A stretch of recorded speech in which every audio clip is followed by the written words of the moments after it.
রাসূল সাল্লাল্লাহু আলাইহি ওয়াসাল্লাম যখন আকাবার দ্বিতীয় শপথ করে ফেললেন ইয়াসরিববাসীর সাথে, তখনও মদিনা হয়নি, তো তখন মদিনাবাসী বলল যে রাসূলুল্লাহ, আপনি তো এখনো হিজরত করবেন না, তো আমাদেরকে কোরআন শিখাবে কে, সালাত শিখাবে কে? আপনি একজন দায়ী পাঠান, আমাদের সাথে একজন টিচার দেন। রাসূল সাল্লাল্লাহু আলাইহি ওয়াসাল্লাম তখনও মদিনাতে হিজরতে যাননি। তো রাসূল সাল্লাল্লাহু আলাইহি ওয়াসাল্লাম একজনকে দায়ী হিসেবে পাঠিয়েছিলেন, মুসআব ইবনে উমাইর রাদিয়াল্লাহু তাআলা আনহু, যিনি উহুদের যুদ্ধে শহীদ হয়েছিলেন। এর কারণ হচ্ছে উনি দেখতে খুব স্মার্ট ছিলেন, খুব ড্যাশিং ফেসের অধিকারী ছিলেন, মক্কার এলিট ফ্যামিলির একজন যুবক ছিলেন, এবং উনি সবচাইতে দামি দামি পারফিউম কালেক্ট করে ওইটা দিতেন।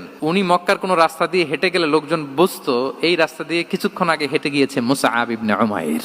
আমরা বাংলায় বলি না যে আগে দর্শনদারি পরে গুণবিচারী? আল্লাহ তাআলা এক একজনকে আমাদেরকে এক এক অবয়বে সৃষ্টি করেছেন। হুয়াল্লাযী ইউসাউবিরুকুম ফিল আরহামি কাইফা ইয়াশা। আল্লাহর একটা নাম হচ্ছে তিনি আল মুসাউবির, দ্য ডিজাইনার। মায়ের গর্ভে থাকতেই আমাদের কার চেহারা, কার কণ্ঠস্বর, কার স্কিন কালার, কে কিরকম হব সব ফিক্স তিনি ঠিক করে দিয়েছেন, এটা আল্লাহর দেয়া। কিন্তু রাসূল সাল্লাল্লাহু আলাইহি ওয়াসাল্লামের উইজডমের ব্যাপার হচ্ছে তিনি আবু বকর রাদিয়াল্লাহু তাআলা আনহু, ওমর রাদিয়াল্লাহু তাআলা আনহু, ওসমান আলী কাউকে চুজ না করে কাকে পাঠালেন? মুসআব ইবনে উমাইরকে। যে তাকে দেখলেই সবাই আগে পাগল হয়ে যায়, মানে ইমপ্রেস হয়ে যায়, ফার্স্ট ইমপ্রেশনটা তার খুব ভালো, এবং যেই প্ল্যান সেই কাজ। উনি যে পুরো মদিনা কাঁপায় ফেলছেন মাশাআল্লাহ। মদিনার ঘরে ঘরে উনি ইসলামের বার্তা পৌঁছে দিয়েছেন, এবং স্বয়ং রাসূলুল্লাহ সাল্লাল্লাহু আলাইহি ওয়াসাল্লামের আগে তিনি মদিনাতে জুমার নামাজ পড়েছিলেন।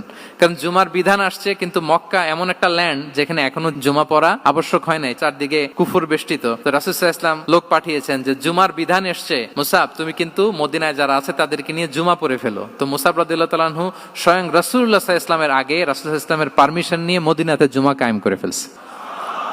সুবহানাল্লাহি ওয়া বিহামদিহি। উইজডম ড্রিভেন পার্সোনালিটির অধিকারী ছিলেন, প্রজ্ঞার অধিকারী ছিলেন, অন্য কাউকে পাঠাননি। কাকে পাঠিয়েছেন? মুসআব ইবনে উমাইর। তাহলে উনি যেই কাজটাই করতেন, যেটা বলতেন, যেটাতে এঙ্গেজ হতেন, এর নেপথ্যে প্রজ্ঞা ছিল, উইজডম ছিল। আল্লাহ যেন সেই উইজডম আমাদেরকে দান করেন, আল্লাহ যেন সেই প্রজ্ঞা দিয়ে আমাদেরকে সমৃদ্ধ করেন। আমরা সবাই পড়ি আমিন।